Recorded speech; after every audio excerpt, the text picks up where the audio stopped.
નમસ્કાર દર્શક મિત્રો, વર્ષ 2022ની આપ સર્વને શુભકામના। અમે અગાઉ પણ કહ્યું છે કે આ વર્ષ સૌ કોઈ માટે ખાસ કરીને સ્વાસ્થ્યમય આરોગ્યપ્રદ રહે એવી જ પ્રાર્થના કરવી ઘટે।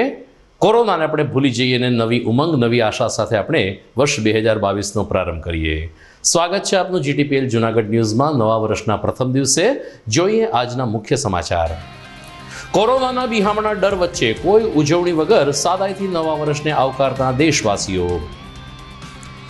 સોમવારથી 15 થી 18 વર્ષના કિશોર માટે રસીકરણ અભિયાન શરૂ થશે।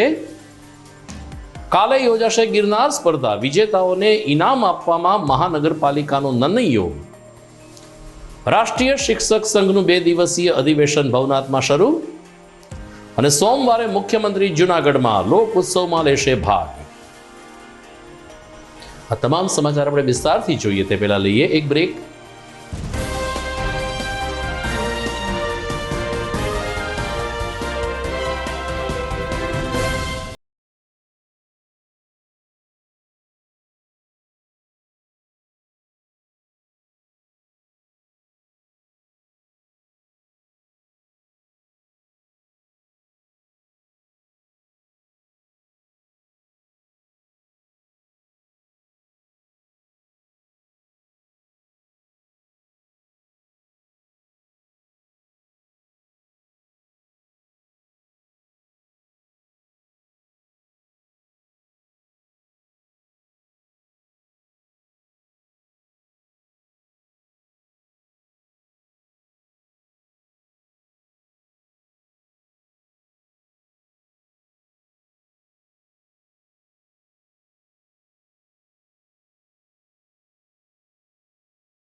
આપ સૌ જેની આતુરતાથી રાહ જોઈ રહ્યા હતા તે ન્યૂ નોવેલ્ટી ફર્નિચરની નવી 3 યોજનાનું બુકિંગ શરૂ થઈ ગયું છે। નોવેલ્ટીનો સાથ, નસીબની સોગાત। ફક્ત ₹650, 900 અથવા 1300ના સરળ હપ્તા દ્વારા તમારું મનપસંદ ફર્નિચર અથવા ઇલેક્ટ્રોનિક્સ વસાવવાની અમૂલ્ય તક। આ એકમાત્ર એવી યોજના છે જેમાં ગ્રાહક સર્વોપરી છે। પસંદગી કરવા માટે તમામ ભરાયેલ હપ્તાનું ફર્નિચર તમે તમારી પસંદગીથી ન્યૂ નોવેલ્ટીના 4 શોરૂમમાંથી ખરીદ કરી શકો છો। અને હા, તમારી પસંદગીથી ઘર અથવા ઓફિસનું ફર્નિચર પણ ઇન્ટિરિયર મુજબ બનાવડાવી શકો છો। આ યોજનામાં નાના નાના હપ્તા દ્વારા બચત તો થાય છે, પણ સાથોસાથ દર મહિને લકી ડ્રોનો લાભ તો ખરો જ। ઉપરાંત ન્યૂ નોવેલ્ટી ફર્નિચરના મેમ્બરશિપના અન્ય અઢળક લાભો। જી હા, ચૂકશો નહીં, આજે જ તમારું નામ નોંધાવો। New novelty furniture, Junagadh. મિલકતની લે વેચ માટેનું વિશ્વાસપાત્ર નામ એટલે દ્વારકેશ એસ્ટેટ, જે જૂનાગઢ જિલ્લામાં એકમાત્ર રેરા રજિસ્ટર બ્રોકર છે। દ્વારકેશ એસ્ટેટ પાસે છે જૂનાગઢના દરેક એરિયામાં પ્લોટ, મકાન, દુકાન, ખેતીની જમીન, ફ્લેટ, ઇન્ડસ્ટ્રીયલ પ્લોટ જેવી દરેક મિલકતના બેસ્ટ ઓપ્શન્સ અને બિલ્ડરના તમામ નવા પ્રોજેક્ટની સંપૂર્ણ માહિતી તો ખરી જ। મિલકત લે વેચની સાથોસાથ મિલકતનો બદલો, મિલકત ભાડે, title clear, valuation, loan, subsidy જેવી તમામ સેવાઓ એક જ જગ્યાએથી મળી શકે તેવી વ્યવસ્થા આમના દ્વારા ગોઠવવામાં આવી છે। એટલે જ તો બધા કહે છે દ્વારકેશ એસ્ટેટ એટલે ડીલ ડન।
હવે જોઈએ સમાચાર વિગતવાર. અંગ્રેજી વર્ષ પ્રમાણે નવું વર્ષ ગઈકાલે રાત્રે 12 વાગ્યાથી શરૂ થઈ ચૂક્યું છે. વર્ષ 2021ની કડવી યાદો ભૂલી જઈને સૌ કોઈએ નવી આશા, નવા ઉલ્લાસ અને આરોગ્યપ્રદ વર્ષની પ્રાર્થના સાથે નવા વર્ષનો પ્રારંભ કર્યો છે. કોરોનાનો ડર લોકોના મનમાં હોય એ રીતે આ વખતે માત્ર જૂનાગઢ સૌરાષ્ટ્ર નહીં પરંતુ દેશભરમાં ન્યૂ યરની ખાસ કોઈ ઉજવણી જોવા ન મળી. રાત્રિ કર્ફ્યુ, કોરોનાના નિયમનું પાલન અને ખાસ કરીને લોકોમાં પણ એક પ્રકારનો ભય બેસી ગયો હોવાને કારણે લોકોએ પોતાના ઘરમાં જ પરિવાર સાથે હેપી ન્યૂ યર એટલે કે નવા વર્ષની ઉજવણી કરી હતી અને 2021ને વિદાય આપી હતી. આમ વર્ષ 2022 આજથી શરૂ થયું છે ત્યારે આ વખતે કોરોના સમગ્ર વિશ્વને ન હચમચાવે ને લોકો આરોગ્યપ્રદ તંદુરસ્ત જીવન જીવે તેવી આશા સાથે લોકોએ નવા વર્ષનો શુભારંભ કર્યો છે. 2022ના પ્રથમ રવિવારે એટલે કે આવતીકાલે સવારે 7 કલાકે 36મી અખિલ ગુજરાત ગિરનાર આરોહણ અવરોહણ સ્પર્ધા યોજાશે. આ ગિરનાર સ્પર્ધામાં કુલ 1058 સ્પર્ધક ભાઈ બહેનો જોડાયા છે. 730 ભાઈઓ અને 330 બહેનો મળીને આવતીકાલે સવારે 7 કલાકે અને ત્યારબાદ બહેનો માટે 9 કલાકે આ સ્પર્ધાનો પ્રારંભ થનાર છે. પશુપાલન મંત્રી દેવાભાઈ માલમ સવારે 7 કલાકે સિનિયર ભાઈઓની પ્રથમ ટુકડીને અંબાજી શિખર સુધી પ્રસ્થાન કરાવશે. બપોરે 12 કલાકે મંગલનાથ ધામ બાપુની જગ્યામાં ઇનામ વિતરણનું આયોજન કરવામાં આવ્યું છે. આ વખતની ગિરનાર સ્પર્ધામાં કોવિડ-19ની ગાઈડલાઈનનું પાલન કરવા જિલ્લા વિકાસ અધિકારી હિતેશ દિહોરાએ ખાસ અપીલ કરી છે. આવતીકાલે પ્રવાસીઓ માટે ગિરનારની સીડી ચડવા ઉપર પ્રતિબંધ મૂકવામાં આવ્યો છે. જો કે રોપવે સેવા ચાલુ રહેશે તેમ ઉડન ખટોલા સૂત્રોએ જણાવ્યું છે. યુવાનોના સાહસ અને શૌર્યને પડકારતી આ ગિરનાર સ્પર્ધામાં વિજેતાઓને મળતું પ્રમાણપત્ર અથવા તો ભાગ લેનાર સ્પર્ધકને મળતું પ્રમાણપત્ર સરકારી નોકરીમાં ક્યાંય કામ લાગતું નથી આવી વેદનાના આવી ફરિયાદ તો સ્પર્ધક ગણમાંથી ઉઠી જ રહી છે. ત્યાં આજે મહાનગરપાલિકાએ વિજેતાઓને ઇનામ આપવાનો ઇનકાર કરી દીધો છે, જેને કારણે સ્પર્ધક ગણ સહિત જૂનાગઢ શહેરમાં પણ એક પ્રકારનો રોષ જોવા મળે છે. પદાધિકારીઓ માટે કે કોઈ હોદ્દેદારો માટે 2-5 લાખ રૂપિયાની ગાડી લઈ લેતું મહાનગરપાલિકા વિજેતા સ્પર્ધકોને રૂપિયા 1 લાખની રાશિ આપવામાં પણ પીછેહટ કરે છે, જે ખૂબ જ શરમજનક બાબત છે તેમ સ્પર્ધકો અને રમતવીરો જણાવી રહ્યા છે. મહાનગરપાલિકાએ આ અંગે કોઈ સ્પષ્ટતા કરી નથી, પરંતુ દર વર્ષે કોર્પોરેશન દ્વારા ગિરનાર સ્પર્ધાના વિજેતાઓને રૂપિયા 1 લાખનું ઇનામ આપવામાં આવે છે, જે આ વખતે આપવામાં નહીં આવે તેમ જાણવા મળી રહ્યું છે, જેને કારણે સ્પર્ધકોમાં પણ એક પ્રકારનો રોષ છવાઈ ગયો છે. સોમવાર અને 3 જાન્યુઆરીથી સમગ્ર રાજ્યની સાથે દેશભરમાં 15 થી 18 વર્ષની વયના કિશોરને કોરોનાની રસી આપવામાં આવશે. આ રસીકરણ અભિયાન વેગવંતુ બનાવવા માટે જે તે રાજ્ય દ્વારા સંબંધિત વિભાગને સૂચના આપી દેવામાં આવી છે. 3 જાન્યુઆરીથી જ્યારે 15 થી 18 વર્ષની વયના વિદ્યાર્થી અને તરુણોને જ્યારે રસી આપવાની છે, જેનું રજિસ્ટ્રેશન પોર્ટલ ઉપર આજથી શરૂ થઈ ચૂક્યું છે. સૂત્રોએ જણાવ્યું છે કે લગભગ શાળામાં જઈને જ આ વિદ્યાર્થીઓને રસી આપવામાં આવશે, પરંતુ કોઈ 15 થી 18 વર્ષના કિશોર શાળાએ નહીં જતા હોય તો તેનો વ્યક્તિગત રીતે સંપર્ક સાધીને પણ કોરોના રસીથી આરક્ષિત કરવામાં આવશે. દરમિયાન 10મી જાન્યુઆરીથી જે બુસ્ટર ડોઝની વાત છે તે અંગે પણ રાજ્ય આરોગ્ય વિભાગે કવાયત શરૂ કરી છે. આરોગ્ય સચિવ મનોજ અગ્રવાલે જણાવ્યું કે અત્યારે રાજ્ય સરકાર પાસે 35 લાખ જેટલા ડોઝ ઉપલબ્ધ છે, જેથી ડોઝની અછત નહીં સર્જાય. રાજ્યના મુખ્યમંત્રી ભૂપેન્દ્ર પટેલ આગામી સોમવારે વધુ એક વખત જૂનાગઢની મુલાકાત આવી રહ્યા છે. ડોક્ટર સુભાષ એકેડમીના 45મા વાર્ષિકોત્સવ અંતર્ગત સુભાષ રંગ ભવન ખાતે ઉપસ્થિત રહેનાર મુખ્યમંત્રી શ્રી લોક સેવા ઉત્સવ કાર્યક્રમમાં ભાગ લેશે. વિવિધ ક્ષેત્રમાં યોગદાન આપનાર અગ્રણીઓનું આ તકે સન્માન કરવામાં આવશે. તો બીજી તરફ ડોક્ટર સુભાષ એકેડમીના 45 વર્ષની ઉજવણી પણ કરવામાં આવશે.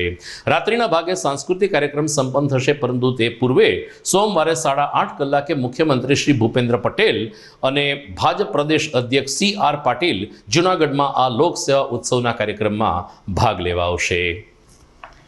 ગઈકાલે કાપડ બજાર ઉપર જે 5% GST યથાવત રાખવાનો નિર્ણય લેવામાં આવ્યો છે, જેને જૂનાગઢ કાપડ બજારે પણ આવકારેલ છે. ખાસ કરીને જૂનાગઢમાં કાપડ બજારનું હબ ગણાતા એવા માંગનાથ રોડ ઉપર કાપડના વેપારીઓએ પરસ્પર મોં મીઠા કરાવીને કેન્દ્ર સરકારના નિર્ણયને આવકાર્યો હતો. સાથોસાથ પોતે જે લડત ચલાવી અને પ્રિન્ટ મીડિયા અને ઇલેક્ટ્રોનિક મીડિયાએ જે સાથ સહકાર આપ્યો તે બદલ ખુશીની લાગણી પણ વ્યક્ત કરી. કાપડ બજારના પ્રમુખ ભૂપેન્દ્ર તન્ના ઉપરાંત ઉપપ્રમુખ, મંત્રી અને અન્ય હોદ્દેદારોએ પરસ્પર પેંડા ખવડાવીને મોં મીઠા કરાવ્યા હતા. અલબત્ત વેપારીઓનું કહેવું છે કે જે જીએસટી 12% કેન્સલ કરીને 5% યથાવત રાખવાનો નિર્ણય લેવામાં આવ્યો છે, જે કામ ચલાવ છે આ શબ્દ છે, પરંતુ કાયમ માટે ખરેખર 5% જ રહેવો જોઈએ, અન્યથા વધુ એક વખત કાપડ બજારના વેપારીઓ હડતાલનું એલાન કરશે. પરંતુ ગઈકાલે તો પરસ્પર મોં મીઠા કરાવીને વિજયોત્સવ મનાવવામાં આવ્યો હતો. આજે વેપારીઓ દ્વારા કાપડ ઉપર જે 5%ની બદલે 12% જીએસટી નાખવામાં આવેલ હતું, એની જે લડત કરવામાં આવેલી હતી અને લોકશાહીની અંદર લોકોથી, લોકો વડે, લોકોથી ચાલતી સરકારને લોકશાહી સરકાર કહેવામાં આવે છે. અને સરકાર સુધી આપના માધ્યમથી આ અવાજ પહોંચ્યો અને સરકારને પણ ખ્યાલ આવ્યો કે ખરેખર કંઈક ખોટું થઈ રહ્યું છે અને આ નિર્ણયને અત્યારે વચગાળા પૂરતો ટેકાવવામાં આવ્યો છે. પણ અમે એવી આપના માધ્યમથી વિનંતી કરીએ છીએ કે આ કાયમને માટે થઈને 5% જીએસટી રહે. કારણ કે જ્યારે અરુણ જેટલી સાથે વાત થયેલી હતી કે ભાઈ ત્યારે એણે કીધું 5% જીએસટી જ્યાં સુધી ભાજપની સરકાર હશે ત્યાં સુધી રહેશે. સૌનો ઇલેક્ટ્રિક મીડિયા અને પ્રિન્ટ મીડિયાનો આજના દ્વારા આપનો આભાર માનીએ છીએ કે અમારો અવાજ સરકાર સુધી પહોંચાડવામાં જે આપ સૌએ કરી છે એ બદલ આપ સૌનો ખૂબ ખૂબ આભાર માનીએ છીએ. અને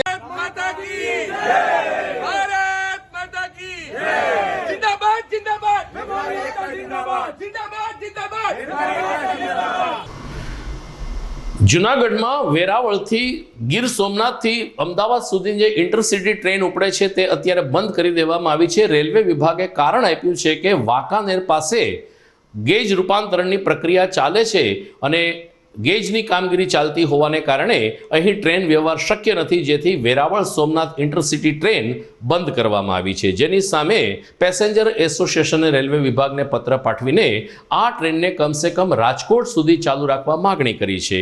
પેસેન્જર એસોસિએશનનું કહેવું છે કે ગીર સોમનાથ અને જૂનાગઢ જિલ્લામાંથી મોટા સંખ્યામાં લોકો રાજકોટ ધંધા અર્થે અને ખરીદી અર્થે જતા હોય છે. વાંકાનેર પાસે કામ ચાલે છે, જેથી અમદાવાદ જવું શક્ય નથી, પરંતુ વેરાવળથી રાજકોટ સુધીની ટ્રેન જો દોડાવવામાં આવે તો ખાસ કરીને વેપારી વર્ગને અને અપડાઉન કરનાર વર્ગને સારી એવી રાહત મળશે. સમાચારમાં સમય થઈ ગયો છે વધુ એક વિરામનો.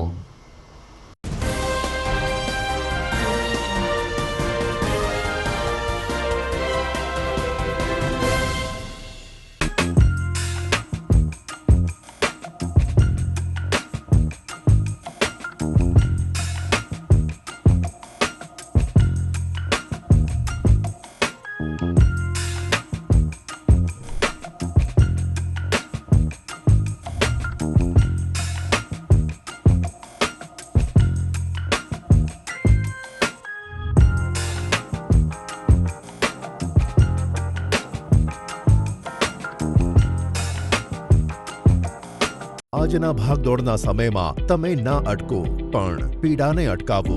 ગુરુકૃપા આયુર્વેદ પ્રસ્તુત કરે છે Ramnidhi pain balm. Pain balm strong and pain killer oil. Pain balm રાહત આપે છે જોઈન્ટ પેઇન, શરદી, બંધ નાક અને માથાના દુખાવામાં. જ્યારે પેઇન બામ સ્ટ્રોંગ વપરાય છે દરેક પ્રકારના બોડી પેઇન અને જોઈન્ટ પેઇનમાં. પેઇન કિલર ઓઇલ જે રાહત આપે છે જોઈન્ટ પેઇન, મસ્ક્યુલર પેઇન અને આર્થરાઇટિસમાં. તો હવે અટકવું શા માટે જ્યારે રામનિધિ છે સાથે.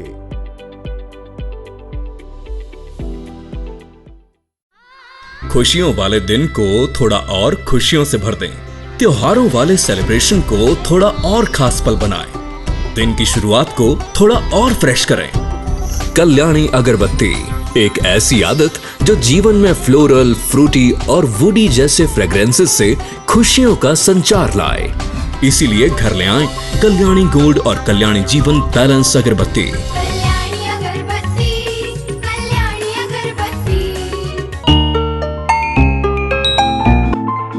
ત્યાંથી દરેક પ્રકારની સુગંધિત અગરબત્તી, ધૂપ, અત્તર, સ્પ્રે, ડીઓ, એર ફ્રેશનર મળશે તથા ઇન્ડસ્ટ્રીયલ પરફ્યુમ જેવા કે સાબુ, શેમ્પૂ, હેન્ડવોશ, હેર ઓઇલમાં વપરાતી પરફ્યુમ ઉપરાંત ધાર્મિક પ્રસંગે પૂજાપાઠમાં વપરાતા શુદ્ધ દેશી અત્તર રિટેલ તથા હોલસેલ ભાવમાં મળશે.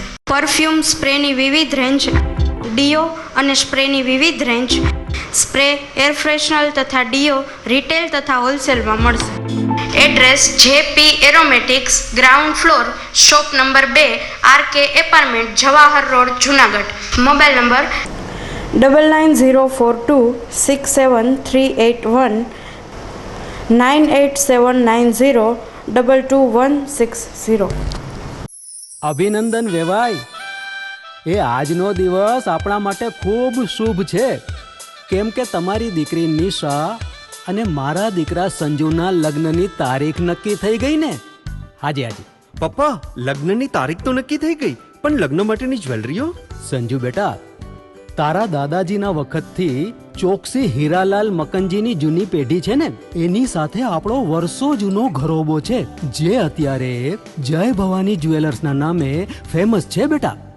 જય ભવાની જ્વેલર્સ મતલબ ચોકસી બજાર, જુનાગઢ? તમે પણ જય ભવાની જ્વેલર્સ સાથે? અમે ભલે રાજકોટના હોઈએ, પરંતુ જય ભવાની જ્વેલર્સ સાથે અમારો પરિવાર પણ વર્ષોથી સંકળાયેલો છે, જ્યાં છેતરાવાની કોઈ શક્યતા જ નથી. આને કહેવાય સોનામાં સુગંધ ભળી. વાવ બેટા, ચાલો આપણે સૌ જઈએ જય ભવાની જ્વેલર્સના શોરૂમ પર. તમે લોકો જઈ આવો, હું રસોઈ બનાવી રાખું. લક્ષ્મી, આપણા દીકરાના લગ્નમાં થોડા દાગીના તારા માટે થઈ જાય. હે ચાલો મમ્મી. ચાલો ચાલ બેટા.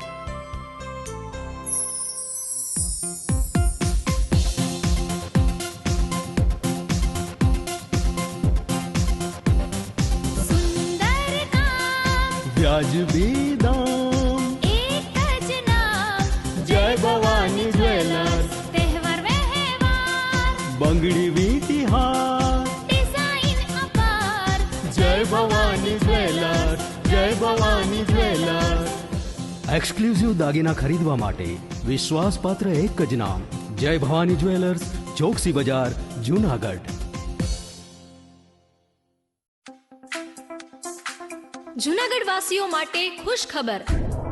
હવે મોરબી રાજકોટનું સુપ્રસિદ્ધ ઠાકર થાળ આપણા જૂનાગઢ શહેરમાં. સ્વાદિષ્ટ લિજ્જતદાર ઠાકર થાળનો સ્વાદ જે હર હંમેશ રહે યાદ. Gujarati, Punjabi, south Indian, Chinese વાનગીઓનો રસથાળ ઠાકર થાળમાં. 52 લક્ઝરિયસ રૂમ ધરાવતી હોટલ ગ્રીનલેન્ડ, જેમાં છે તમામ ભૌતિક સુવિધાઓ સાથે પાર્કિંગની સુંદર સુવિધા. જૂનાગઢ વાસીઓને નાના મોટા શુભ પ્રસંગો ઉજવવા 300 વ્યક્તિઓનો સમાવેશ ધરાવતો બેન્ક્વેટ હોલ. મેરેજ, રિસેપ્શન તેમજ અન્ય સેલિબ્રેશન્સ માટે 1000 થી 1500 માણસોની કેપેસિટી ધરાવતો સુંદર લોકેશનમાં વિશાળ પાર્ટી પ્લોટ. તો હોય કોઈ પ્રસંગ કે તહેવારોની વાત, યાદ આવે એક જ નામ, હોટેલ ગ્રીનલેન્ડ, ઠાકર થાળ, ભેસાણ ચોકડી, Rajkot road, Junagadh. Mobile number 74 938 401.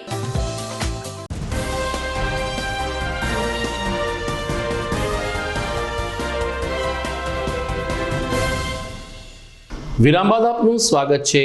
જૂનાગઢમાં રેડક્રોસ હોલ ખાતે આવતીકાલે સવારે 10 થી રાત્રિના 9 વાગ્યા સુધી બેનમૂન ચિત્ર પ્રદર્શનનું એક આયોજન કરવામાં આવ્યું છે. જૂનાગઢના ધ ક્રિમિનન્સ આર્ટ્સ એકેડમીના દીપેન જોશીના માર્ગદર્શન નીચે તૈયાર કરેલ ચિત્રો આવતીકાલે પ્રદર્શિત કરવામાં આવશે. દીપેન જોશી જૂનાગઢના એક અચ્છા રંગોળી કલાકાર છે. ચિત્ર પણ ઉત્કૃષ્ટ રીતે દોરી રહ્યા છે, ત્યારે તેની એકેડમીમાં તૈયાર થયેલા યુવા ચિત્રકારો દ્વારા જે ચિત્રો તૈયાર કરવામાં આવ્યા છે તેનું પ્રદર્શન આવતીકાલે એક દિવસ માટે રેડક્રોસ હોલ ખાતે જાહેર જનતા માટે ખુલ્લું મૂકવામાં આવનાર છે. સવારે 10 થી રાત્રિના 9 વાગ્યા સુધી રેડક્રોસ હોલ ખાતે આ ચિત્ર પ્રદર્શન ખુલ્લું મુકાશે, જેની જાહેર જનતાને નિહાળવા માટે અપીલ કરવામાં આવી છે. શિક્ષક મહાસંઘનું 2 દિવસીય અધિવેશન ભવનાથમાં આજથી શરૂ થયું છે. રાષ્ટ્રીય શિક્ષક મહાસંઘના અધિવેશનનો પ્રારંભ ભારતીય આશ્રમ ખાતે કરવામાં આવ્યો, ત્યારે સંતોના આશીર્વચન સાથે શિક્ષકોના પડતર પ્રશ્ન અને ખાસ કરીને આદર્શ શિક્ષક એક આદર્શ વિદ્યાર્થીનું ઘડતર કરે તે દિશામાં કેવી રીતે પ્રયત્ન કરવા જોઈએ તેનું માર્ગદર્શન આપવામાં આવ્યું હતું. 2 દિવસ સુધી અલગ અલગ 10 જેટલા સેશન લેવામાં આવશે, જેમાં અલગ અલગ તજજ્ઞો અને હોદ્દેદારો શિક્ષકો અને વિદ્યાર્થીઓ સાથે કેવી રીતે સેતુ હોઈ શકે, શિક્ષક સમાજને કેવી રીતે ઉપયોગી થઈ શકે તે અંગે અન્ય શિક્ષકોને માર્ગદર્શિત કરવામાં આવશે. બીજી તરફ અધિવેશનના અંતિમ ચરણમાં શિક્ષકોના પડતર પ્રશ્ન અંગે પણ વિચારધારા યોગ્ય કરીને એનો નિકાલ લાવવા પણ રજૂઆત કરવામાં આવશે. હાલ આ શિક્ષક મહાસંઘને સફળ બનાવવા માટે જૂનાગઢના જીતુભાઈ ખુમાણ અને તેની ટીમ જહેમત ઉઠાવી રહી છે. राष्ट्रीय शैक्षिक महासंघ गुजरात के सौराष्ट्र संभाग का 12 जिलों का अभ्यास वर्ग आज प्रारंभ हुआ है और यह संगठन कोई यूनियन नहीं है, चाहे जो मजबूरी हो हमारी मांगे पूरी हो। हमारा चिंतन है राष्ट्र के हित में शिक्षा, शिक्षा के हित में शिक्षक और शिक्षक के हित में समाज, यानी शिक्षक, शिक्षार्थी और राष्ट्र हित का चिंतन हो, छात्रों का सर्वांगीण विकास हो, आदर्श शिक्षक के रूप में गुजरात की भावी पीढ़ी का हमारा कार्यकर्ता निर्माण करे। इसीलिए कार्यकर्ता का कार्य व्यवहार क्या हो, कार्य पद्धति क्या हो, समाज के साथ क्या व्यवहार हो, अभिभावकों के साथ क्या संपर्क हो, अधिकारियों के साथ रजूआत कैसे करे और शिक्षक शिक्षार्थी समाज हित में काम कैसे करे, उस दृष्टि से सवा घंटे के 10 सत्र आज और कल रखे गए हैं, जिसमें संघ क्षेत्र के और हमारे जो वरिष्ठ होद्देदार हैं वो जिले के हर जिले से 7 प्रमुख कार्यकर्ता आए हैं। करीब 200 कार्यकर्ता बंधुओं का प्रशिक्षण देंगे, जिसे अभ्यास वर्ग का नाम दिया गया है। राष्ट्रीय शैक्षिक महासंघનો આ ઉત્તર સંભાગનો અપેક્ષિત હોદ્દેદારોનો અભ્યાસ વર્ગ છે। પરંપરા પ્રમાણે અભ્યાસ વર્ગની અંદર શિક્ષકોની સમસ્યા, શિક્ષકોના પ્રશ્નો અંતર્ગત કોઈ ચર્ચા થતી નથી, પરંતુ પ્રાથમિક અને માધ્યમિક શાળાના અનેક પ્રશ્નો અમારા પડતર છે અને એટલા માટે અમે અનૌપચારિક રીતે અમારા શિક્ષકોને સ્પર્શ કરતા એચટાટ મિત્રોના પ્રશ્નો, શિક્ષકો વધમાં પડીને જે તાલુકા બહાર ગયા છે એના પ્રશ્નો, સાથે સાથે ખૂબ વર્ષોથી જિલ્લા બહાર જે એમને વતનનો નિયમ જે છે એના કારણે પોતાના વતનમાં આવવા માટે મુશ્કેલી છે એના પ્રશ્નો, શિક્ષકોના બોન્ડના પ્રશ્નો, આવા પ્રશ્નો માટે પણ વિસ્તૃત અમે ચર્ચા કરવાના છીએ। તાજેતરમાં રાજ્ય સરકાર દ્વારા સુશાસન દિવસની ઉજવણી કરવામાં આવી હતી, ત્યારે જૂનાગઢ જિલ્લા શિક્ષણ અધિકારી RS ઉપાધ્યાયના હકારાત્મક અભિગમને કારણે ગુડ ગવર્નન્સની ઉજવણીમાં વિદ્યા સહાયકોને કાયમી પગારમાં પરિવર્તિત કરવાની પ્રક્રિયા સફળ થઈ હતી। 75 જેટલા શિક્ષકો એવા હતા કે જે છેલ્લા 5 વર્ષથી વિદ્યા સહાયક તરીકે ફરજ બજાવતા હતા। નિયમ અનુસાર તેને 5 વર્ષ પૂરા થઈ જતા આ તમામ શિક્ષકોને હવેથી નિયમિત પગારમાં સમાવેશ કરવાની પ્રક્રિયા જિલ્લા વિકાસ અધિકારી દ્વારા પૂર્ણ કરવામાં આવી છે અને ચાલુ માસથી જ આ પગારનો લાભ મળતો થઈ જશે તેમ શિક્ષક પરિવારને જણાવવામાં આવ્યું છે। આમ વર્ષ 2022નો પ્રથમ મહિનો આવા વિદ્યા સહાયક શિક્ષકો માટે આશીર્વાદરૂપ સાબિત થઈ રહ્યો છે। હાલ શિયાળો ભરપૂર રીતે ચાલી રહ્યો છે, ઠંડીમાં વધઘટ થઈ રહી છે, ત્યારે કેસર કેરીના આલબેલ આંબાવાડિયામાં સંભળાઈ રહ્યા છે। અનેક આંબાના બગીચાઓ પર અત્યારે મોરે દેખા દીધા કેસર કેરીના ઉત્પાદકો, ખાસ કરીને ખેડૂતોમાં એક પ્રકારની ખુશી છે। જે રીતે કમોસમી માવઠા અને વાતાવરણમાં બદલાવ આવતો રહે છે તે જોતા કેસર કેરીના પાકને દર વર્ષે નુકસાન થતું આવ્યું છે, પરંતુ આ વખતે જ બદલાયેલી પરિસ્થિતિ હોવા છતાં આંબાને ખાસ નુકસાન થયું નથી, ત્યારે ખાસ કરીને ભેસાણ અને અન્ય પંથકોમાં આંબા ઉપર મોર બેસી ગયા છે। તાલાળા અને વંથલીમાં હવે પછીના દિવસોમાં મોર બેસશે તેમ જૂનાગઢ કૃષિ યુનિવર્સિટી બાગાયત વિભાગના પ્રાધ્યાપક અને વડા ડોક્ટર DK વરુએ જણાવ્યું હતું। ભેજને કારણે મોર અને આંબાને થોડી અસર થતી હોય છે, પરંતુ સારી પિયત અને સારી રીતે માવજત કરવાથી આંબામાં સારા કેસર કેરીના ફળ આવશે તેવી આશા ડોક્ટર વરુએ વ્યક્ત કરી હતી। હા, આંબો જે છે આમ તો વાતાવરણને આધારિત જ પાક છે, એટલે આ એની સિઝન છે અને હવે શરૂઆત લગભગ આ જે જૂનાગઢના જેટલા આપણે આંબાના પોકેટ છે એમાં મોર આવવાની શરૂઆત અત્યારે થઈ ગઈ છે। એમાં પછી આગળ પાછળ હોય, દાખલા તરીકે ભેસાણવાળી જે પટ્ટી છે તો એ લગભગ 10 થી 15 દિવસની અંદર બધો મોર છે બહાર આવી જશે, એટલે એને ખેડૂતોની ભાષામાં ફૂલવાળી કહેવાય, એ થઈ જશે। વંથલી છે એ થોડુંક લેટ છે, તાલાળાવાળો પોકેટ છે એમાં પણ શરૂઆત થઈ ગઈ, એટલે જે મોર આવવાની શરૂઆત થઈ છે હજી આમ જોઈએ તો થોડુંક 15-20 દિવસ જેટલું લેટ છે, આ વખતે એટલું બધું લેટ ન ગણી શકાય। વાતાવરણ છે અત્યારે ખૂબ અનુકૂળ છે, ઠંડી બહુ વધારે પણ નથી અને ઓછી પણ નથી, એટલે એને જોઈએ એ પ્રમાણે છે। બીજું અઠવાડિયે દર અઠવાડિયે 2 અઠવાડિયે ક્યારેક વાદળછાયું વાતાવરણ થોડું થાય છે, એ થોડુંક ડેમેજ કરે છે, પણ બહુ વાંધો નથી. એટલે ઓવરઓલ વાતાવરણ સારું છે અને આવનું વાતાવરણ રહેશે તો સમયસર મોર નીકળી જશે. ભેજવાળો વિસ્તાર હોય છે ત્યાં કઈ રીતનું નુકસાન થાય છે? ભેજવાળો વિસ્તાર હોય અને અત્યારે મોર આવતો હોય તો બે રીતે થઈ શકે. એક તો એની અંદર જે હોપર જેને કહેવાય જીવાત એનું પ્રમાણ વધે અને બીજું ભૂકી છારાનું પ્રમાણ પણ વધી શકે.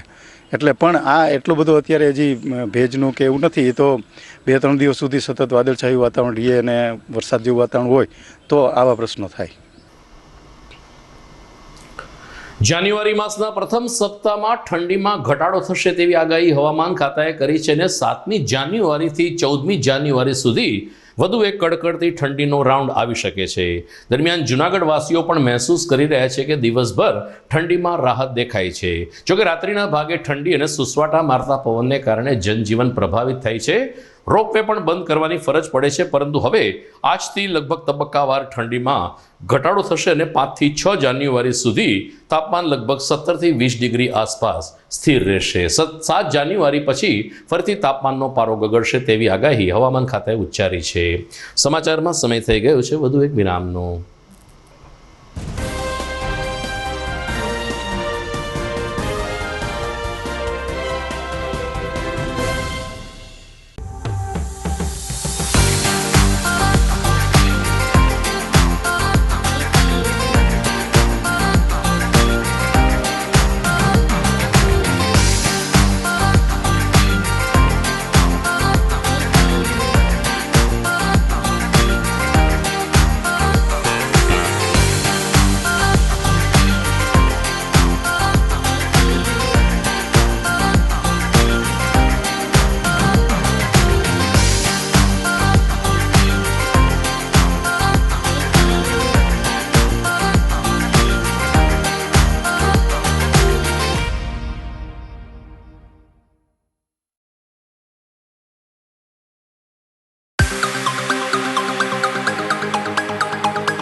વિરામ બાદ આપનું સ્વાગત છે. આગામી 12મી જાન્યુઆરી અને સ્વામી વિવેકાનંદ જન્મ જયંતિએ સમગ્ર રાજ્ય રાષ્ટ્રમાં એકી સાથે વીરાંજલિ કાર્યક્રમનું આયોજન કરવામાં આવ્યું છે.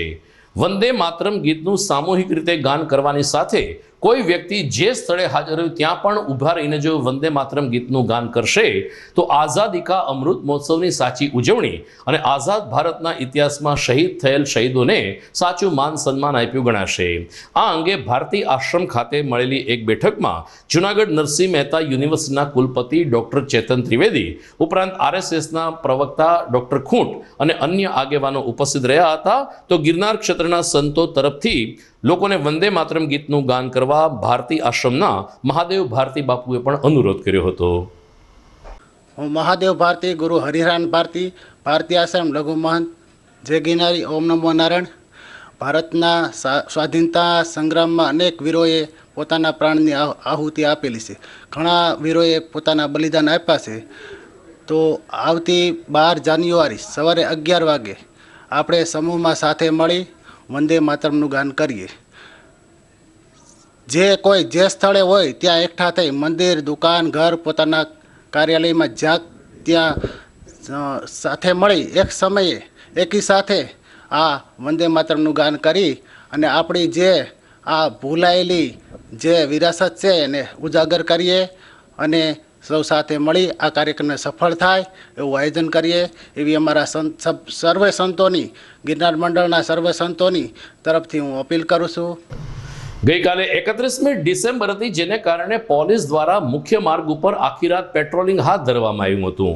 કોરોનાની ગાઈડલાઈનનું ઉલ્લંઘન ન થાય અને ખાસ કરીને 11 વાગ્યાથી શરૂ થનાર રાત્રિ કર્ફ્યુની પણ કડક અમલવારી થાય તેવા ડીજીના પરિપત્ર બાદ જૂનાગઢ પોલીસ પણ હરકતમાં આવી ગઈ હતી. ભવનાથ, મધુરમ, દોલતપરા, કાળવા ચોક, કોલેજ રોડ, ગાંધી ચોક સહિતના વિસ્તારમાં પોલીસે લગભગ રાત્રે 1 વાગ્યા સુધી પેટ્રોલિંગ ચાલુ રાખ્યું હતું. 2 વ્હીલ અને 4 વ્હીલ લઈને નીકળતા વાહન ચાલકો રાહદારીઓને રોકીને ગાડીની પણ તલાશી લેવામાં આવતી હતી. તો કોઈએ નશો કર્યો છે કે કેમ એની પણ ઇલેક્ટ્રોનિક્સ ઉપકરણથી જાણકારી મેળવવાનો પોલીસે પ્રયાસ કર્યો હતો. કેટલીક જગ્યાએ પોલીસ અને વાહન ચાલકો વચ્ચે ઘર્ષણ થયાના પણ સમાચાર છે, પરંતુ એકંદરે નાગરિકોએ અને વાહન ચાલકોએ પોલીસને સાથ સહકાર પણ આપ્યો હતો. દર્શક મિત્રો, સમાચાર પૂર્ણ કરતા પહેલા ફરીથી એકવાર આજના મુખ્ય સમાચાર ઉપર નજર કરીએ. કોરોનાના બિહામણા ડર વચ્ચે કોઈ ઉજવણી વગર સાદાઈથી નવા વર્ષને આવકારતા દેશવાસીઓ. સોમવારથી 15 થી 18 વર્ષના કિશોર માટે રસીકરણ અભિયાન શરૂ થશે. કાલે યોજાશે ગિરનાર સ્પર્ધા, વિજેતાઓને ઇનામ આપવામાં મહાનગરપાલિકાનો નિર્ણય. રાષ્ટ્રીય શિક્ષક સંઘનું 2 દિવસીય અધિવેશન ભવનાથમાં શરૂ અને સોમવારે મુખ્યમંત્રી જૂનાગઢમાં લોક ઉત્સવમાં લેશે ભાગ. તો આ હતા આજના GTPL જૂનાગઢ ન્યૂઝ. ફરી મળીશું સોમવારે રાત્રે. નમસ્કાર.